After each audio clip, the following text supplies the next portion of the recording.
A huge whale, trapped in chains on the surface of the sea. It was punished by the king for eating local fishermen by mistake. It was punished by the king. It has been trapped for 500 years. Now its body has grown into an island. The endless torture made the whale weep daily. Until this day, a man happened to be passing by and decided to rescue it. But this act offended the king. The man was to be punished severely in the whale's place.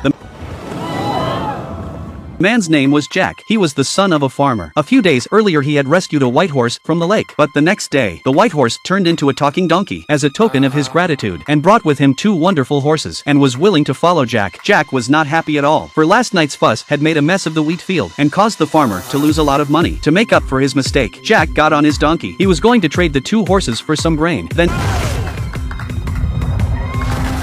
Jack headed for the kingdom. As soon as he entered the city gates, he was met by a crowd of people. Some even offered a large sum of money for the horses. The king, who was not far away, watched the scene. The king is known to be very careful. It was only natural that he would take such a beautiful BMW. Jack couldn't afford to mess with it. He had to do as he was told. Donkey saw Jack's helplessness, so he bellowed, and